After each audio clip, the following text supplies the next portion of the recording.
Greetings, detectives. This is Annie from American Immersion Theater, and I'm going to be reading you an audio summary of one of our most popular shows, Crime and Punishment. This is going to cover the most important clues and things you need to know about every character, what each character may need to do in each act, and the smoking gun clues. It's only the highlights and the facts. But most importantly, spoiler alert, like the most serious spoiler alert in history. Before we get started on the individual characters, we are going to reveal the most important thing to know, the smoking gun clue. Remember, the smoking gun clue must never be openly stated publicly as they point directly at the killer. The big smoking gun clue for Crime and Punishment is Eric is next in line for leadership of the czar business behind Lou, not Dixon. And never mentioned that Eric was the only person to check Lou's pulse after Lou faked his death on the profiles. Ace Reporter. Ace is a reporter for the 20s Gazette. They are here to break the story of Lou Czar's criminal activities. Important clues. Ace had an affair with Lou's sibling, who was shot by the Graves family and has sworn revenge. Ace thinks that Don Graves personally killed their love. Ace will be spending their evening paying for clues to get the real story and put Don Doug Graves away for life. Agatha Czar. Agatha is the mother of Mafia Don Lou Czar. She wants nothing more than for Lou to settle down and have grandbabies with Amanda Lay. Important clues. Agatha is plotting to kill Dixon and has slipped something into his drink. She knows that Dixon is a Prohibition agent. Agatha realizes that she slipped sugar into Dixon's drink, not poison. She does not know where the poison is now. Agatha slept with Scott Fee and told him about her attempt to kill Dixon. Rat Finkel also knows about her poisoning attempt and will blackmail her for it. In Act 2, when the detective asks for clues, Agatha must say, "Dixon is a no-good dirty rat. He's no mobster. He's a federal agent with the Bureau of Prohibition." In Act 3, when the detective asks for clues, Agatha shares the following. "She was sniffing around her son's dead body when she discovered something about the knife. It's a fake. Her son could not have been killed by a fake knife. She even went so far as to fingerprint the knife with a CSI kit she got from the Piggly Wiggly. Only Lou's fingerprints are on the knife." Amanda Lay. Amanda is a singer at Lou's club and Lou's girlfriend. Everyone knows who she is. Important clues.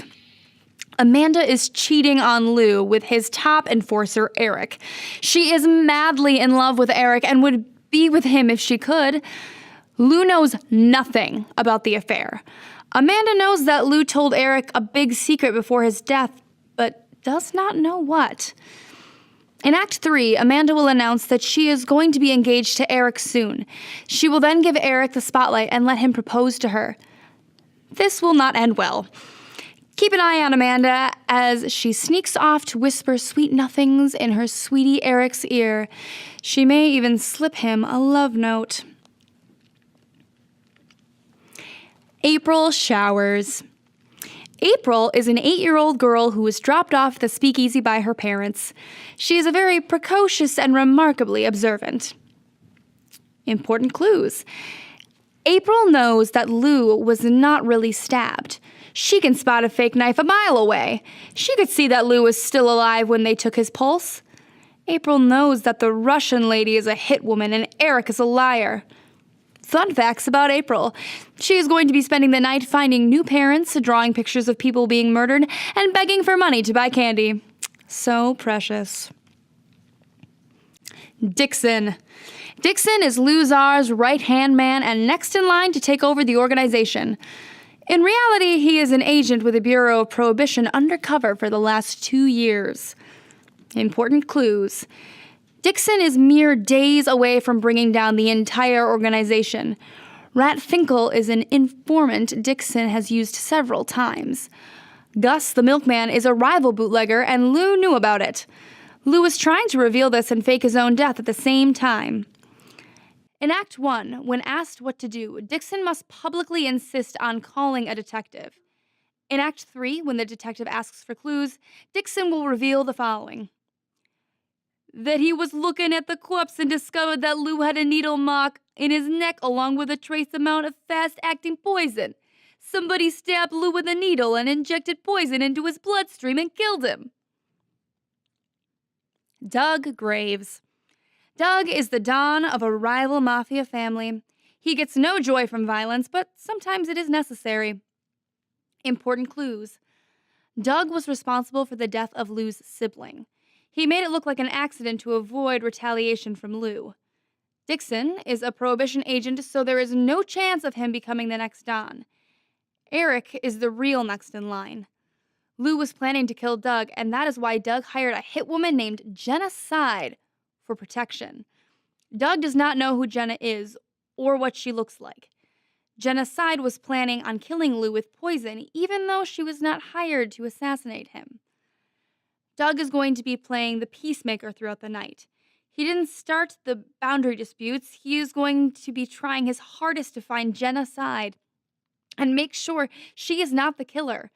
He doesn't want anybody pointing back to him. Eric. Eric is the top enforcer for the Czar family. He is a brute who is Lou's most trusted man, and a lot more clever than he comes off. Important clues. Eric is having an affair with Lou's girlfriend, Amanda Lay. Amanda is madly in love with him. He is not in love with her. Lou told him a big secret before his death, and that was that he was planning to fake his own death. That is why he had to be the one to check for a pulse and get the body out. Dixon is just about to bring down the entire operation, which is why Lou had to fake his death. In Act 1, when Lou dies, he must be the one to check Lou's pulse. No one else might be allowed near the body until it is removed. In Act 3, Amanda is going to try to force Eric to ask her to marry him. He will refuse to do so. Jenna Side. Jenna is a Russian hitwoman hired for protection by Don Doug Graves, who does not know who she is. She is using the identity of Terry Guest, the Sausage Queen, as a cover. Important clues. Jenna has been hired by Doug to protect him from an assassination attempt. She has been planning to kill Lou with a poison needle. In her mind, this is the best way to keep her client safe. Her second false identity is Hannah Cuffs, undercover with the FBI, which she will use on the detective. Jenna always surveils her targets before killing them. She would never kill that early. Jenna winds up getting seduced by Scott Fee and spills everything about being a hitwoman. In Act 3, when the detective asks for clues, Jenna comes clean. Someone is trying to frame her for Lou's death. He was even killed in the way she planned to kill him. She will tell anyone who will listen that she is Jenna Side and she did not kill Lou. Someone beat her to the punch. Gus the Milkman. Gus is the cheery, ever-optimistic neighborhood milkman and the head of a secret bootlegging rig competing with Don Luzar's business right under his nose. Important clues. Silas is his partner in the bootlegging business. Lou knew about Gus being a bootlegger all along. Gus has made himself rich as a bootlegger, but keeps his milk route to keep from arousing suspicion. Gus moved into Lou's territory without letting his partner know about it. Wherever you look, that Gus is going to be in the middle of everything, shaking hands, being friendly, and going on about the magnificent properties of milk. He seems to be the nicest guy on the planet. Rat Finkel. Rat is an informant. He tends to see a lot more than most folks, but is not above using that information to his advantage. Important clues. Rat was given information to Detective Peter Ness before. Don Luzar is not happy about this and has implied that Rat might find an unfortunate end. Rat knows that Agatha hates Dixon and is trying to kill him via poisoning his drink. Rat knows that Gus the Milkman is the rival bootlegger. In Act 1, Rat has an encoded note he needs to read, and then give it to Lou, in detail who the bootlegger may be. Scott Free. Scott is a rich, good-looking, popular ladies' man who can seduce pretty much anyone. He lives life to the fullest, but has a gambling problem. Important clues. Scott owes Lou a large gambling debt.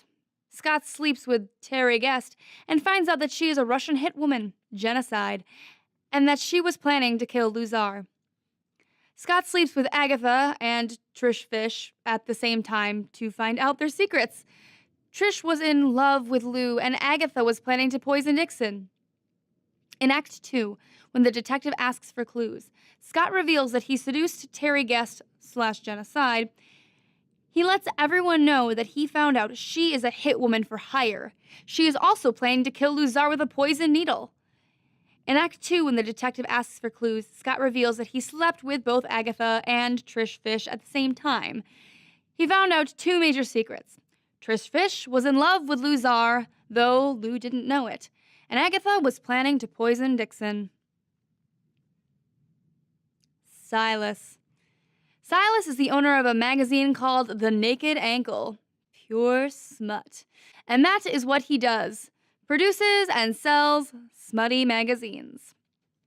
Important clues. Not only is Silas a smut peddler, but he is part of a bootlegging operation that is secretly competing with Lou Zarr. Not having Lou around will reduce funding for The Naked Ankle. Gus is Silas's partner in the bootlegging business. He does not know if they had moved into Lou's territory, though. When Silas finds out that Gus had moved into Lou's territory without consulting him, he is furious. He now wants out of bootlegging entirely. Silas just doesn't quit with that smut. First, he is asking for good, upright criminals to advise in his magazine, and next trying to get decent ladies to agree to have their bare ankles captured on film. The nerve of this guy! Trish Fish. Trish is Lou's personal assistant. She takes care of all the details in his life, and he pays and treats her well, with complete respect. She would do anything for her boss. Important clues. Trish slept with Scott Fee and admitted she was in love with Lou.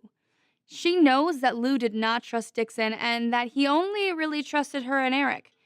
They both knew all of Lou's secrets. Trish knew that Lou was going to fake his own death, but something went wrong. She is going to make sure that everyone knows it. You can't help but notice that Trish sticks to her boss like glue, and when he passes, she's acting more like a widow than an employee. Lou Zarr. Mafia Don Lou Zarr is the owner of the Speakeasy and controls all of the bootlegging operations in his territory. Prohibition has made him a wealthy man. Important clues. Amanda Leigh is his girl and a great singer. Dixon is his #1 lieutenant, but he smells a rat. Eric is his #2, and he trusts him the most. Agatha is his sweet mother who loves him dearly. Lou knows nothing about the affair between Amanda Leigh and Eric. Lou believes that his sibling died in an accident. Scott Free owes him a large amount of money in gambling debts. Gambling. Scott owes him a large amount of money in gambling debts. Lou has been using Rat Finkel to try to find out who has been bootlegging secretly in his territory. In Act 1, Lou Zarr is going to die. When the bootlegger, the Mark, is revealed, Lou Zarr needs to go backstage with the Mark to deal with him. He will be given a fake knife and stumble back onto the stage, cursing the Mark for killing him, and then dying. He will be declared dead when his pulse is taken by Eric. Lou's body will then be removed from the stage. Yes, it was none other than Eric. Get up here, Eric. You're under arrest. First of all, Eric isn't some dumb-witted moron. Eric is cleverer than he appears. He wants everyone here to think he's some big, dumb galoot. This couldn't be further from the truth. Eric is likely the smartest man here, aside from our clever detectives of the night, of course. Eric knows that if you act dumb, people are likely to let important information slip. Information that he could use to his advantage. Like Lou Zarr's plan to fake his own death. You see, Luzar knew that Dixon was a member of the Bureau of Prohibition. Dixon was just days away from busting Lou. This fact became such common knowledge that Agatha Czar even heard about Dixon's true intentions. Lou planned to fake his death to escape the law, and then he told his plan to two people, Trish and Eric. Eric's motive in this case is simple. Sorry, Amanda, it has nothing to do with you. Eric knew that Dixon could not both be in the Bureau of Prohibition and be a mob boss. When Lou died, Dixon would be exposed, and Lou wanted Eric to be left in charge as a proxy. Lou's mistake was thinking Eric was going to be a dim-witted puppet that he'd use to run his empire. Eric committed this murder to become the boss. Opportunity was a tricky part. How did Eric kill Lou? Well, not only did Lou mistakenly trust Eric with his planned fake death, he also counted on Eric helping with it. Who checked Lou's pulse? Yes, that's right. Eric did. In that moment, he injected him with an everyday household hypodermic needle that was filled with fast-acting but generic rat poison. Eric stole this poison from Agatha, which is why she accidentally gave sugar to Dixon. Ladies and gentlemen, your true killer, Eric shuns everybody. All right, folks, that is it. This is Detective Peter Ness on behalf of AI Annie, thanking you for listening to the shrill sounds of both of us on your way to a show.